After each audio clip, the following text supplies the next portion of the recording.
everyone, and welcome to this month's Qubit Network's Not-for-Profit Spotlight. So today I am very humbled and honored to be here with Julie West, a longtime friend of mine who is here with the Play for Jake Foundation.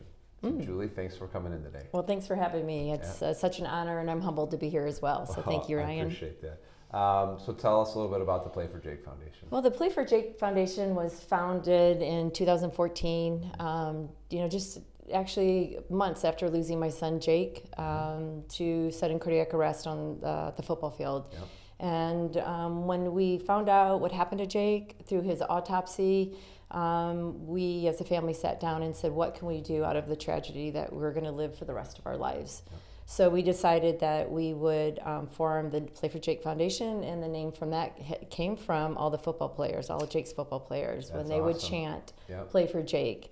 So that's how we came up with the name, and I attended a heart screening at Chicago Hope Academy not too soon after losing Jake to find out what these heart screenings were all about. Yep. And I went and I actually did EKGs. I learned how to do EKGs, and so there would be a Jake laying on that table, and we'd put the electrodes on and do all that. And very difficult time for me, obviously, after just recently losing Jake. But when I left there that day, I thought, this is exactly what my family needs to do to keep another family from feeling what we feel every day, is to help or educate parents. And because I didn't know any better, I thought I had two perfectly healthy children passing every school physical, and never once did I think anything could be wrong with Jake's heart. And then I lose him because of that. So it's like, okay, we need to have these heart screenings so parents learn the condition of their children's hearts. And it's just has grown from there. Yeah. And so I know that you've done these in LaPorte, right? Which is where obviously we live. Right. And because I know I've helped volunteer at some of them, and my wife especially has. My wife learned how to do EKGs and things like that. Yes, I do remember. So do you have a number, like how many kids that you guys have screened over the years? Well, through the Play for Jake Foundation, we've screened over 3,700. And we would go into the schools to do these screenings because we knew that we could get a lot of kids. Yes. So if you're educating and you're just telling parents, hey, you need to go get your child's heart screened, then you're fighting with, but the doctors, insurance, and schedules. why do you, schedules and parents' work schedules. It's like if we bring the program to the school, then the kids are right there, and then our numbers are big. And we did that all the way through right before COVID hit. I mean, we actually had a heart screening scheduled at New Prairie High School for March 25th and 26th, the year that COVID hit. And a week before that screening, I think it was, we had to cancel that heart screening in the schools. And then that ended up pushing us out of the schools because everything was e-learning and we weren't in schools. And then it's just taken a while to get back into the schools. Right. And so since then, I teamed up with another mother, Teresa Mago from the Zach Mago Foundation, who had her own screening program. Correct. And she lost her son. She lost her son, Zach. Yes. In his sleep, lost him, went into sudden cardiac arrest and lost him. So her mission is the same as mine. We want to educate parents on the importance of getting heart screenings. And just more so recently, since COVID, I found that, okay, if we can't screen, and I know we can't screen every child, but we could be an advocate for AED awareness and the importance of having AEDs. And so that's her as well. Teresa does that as well. So we formed an initiative between our two foundations called Team 265, Jake's football number and Zach's basketball number. And so we go and we do heart screenings as a team. Two mothers with one mission. So that's very helpful, knowing that we can work together and provide these heart screenings. For and everyone. So then you both have worked on the AED front. You were telling me a little bit earlier. So you're pretty active right now in the Indiana State House. Yes. Right. Yes. So tell us a little bit about that. Well, Senator Linda Rogers reached out to me. It was probably a year and a half ago. Reached out to me, and I think she probably knew of Jake's story through the work we did with Jim Pressel when we worked on the sudden cardiac arrest bill that we were able to make some changes to.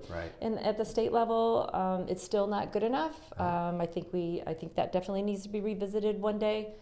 But she reached out to me. We just started talking, formed a relationship, and said, she said, Julie, let's do this. Let's get this bill passed. And we tried last year, and it passed unanimously in the Senate, and then it didn't make it through to the House. Okay. So the bill died right there. And the bill would legislate that AEDs need to be available around sporting events, at high school sporting events in Indiana, correct? Correct, within 3 minutes. And that's all fine and well to have an AED, and I've learned a lot and have so much more to learn, but you can have an AED, but if you don't have a plan, that AED might not be grabbed, that AED might not be used, and that life is not going to be saved. Right. So part of that bill, which is extremely important, is having a venue-specific cardiac response plan. Yeah. So everybody knows what to do. And I've said this for years, it's not, if it happens, it's when it's going to happen, because it's going to happen again. I mean, all you have to do is Google. Right. And kids are, it's happening all the time. Right. Well, then, with the player from the Buffalo Bills recently, with a cardiac arrest, I think that brought a little more attention to this as well. I think that made all the change, to be honest with you, because there's a lot of parents like me who've lost a child, and we have our grassroots foundations where we're working to make a difference and a change, but our voice isn't loud enough. Yeah. And so for this to happen on national TV, caught everyone's attention, and it's like, wow, that whole story would have turned out differently. Yeah. If there was not an AED there, and if there wasn't a team there that was ready, able to respond and know what to do. Yeah. It'd be so we were talking earlier too, that it's almost like schools have fire drills, they have tornado drills, I know, active shooter drills. Yeah. Yeah. So and I've just another kind of that drill, so that when it actually does happen, you're ready to go. Prepared. I've been in education for 25 years, and in those 25 years I knew what to do with my kids in all those situations. Yes. Never would I know what to do in case of a sudden cardiac emergency, and they happen in the schools, and then learning there, then you learn to take it to the businesses and the workforce later in life, and so many sudden cardiac arrests happen at home. Yeah. And so if they learn these skills early on.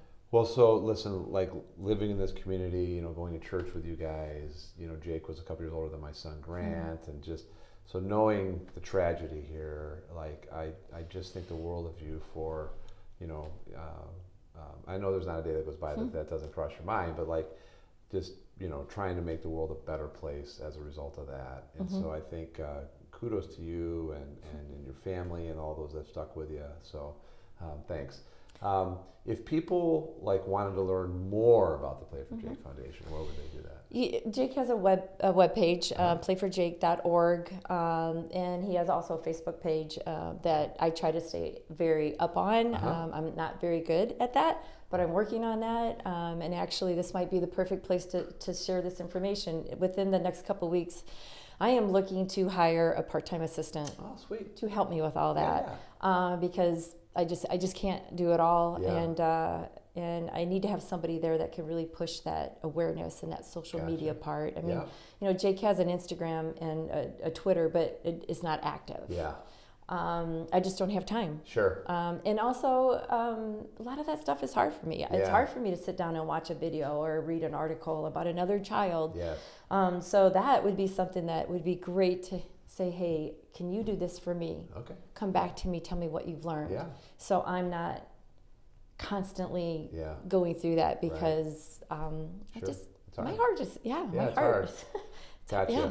So if people want to help, right? Yeah. How do they do that? They can reach out through Jake's webpage, or, it's probably easier if you reach out right through Jake's Facebook page, Play for Jake Foundation, send me a private message.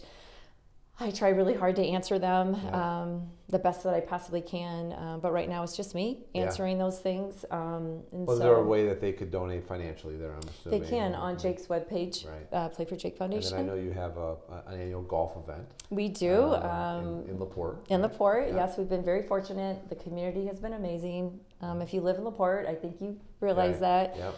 A very supportive community, and when this happened to Jake, I was surrounded and still continue to be surrounded by people who care and want to be there and help.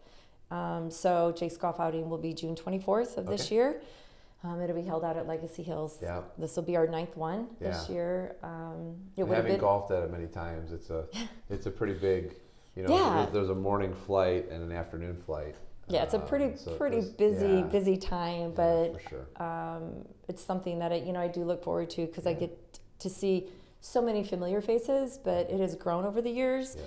And when you're putting out 190 golfers at an event, that's a lot. And so I'm meeting new people. Yeah. And that means when that's happening, that means awareness is spreading. Yes, for sure.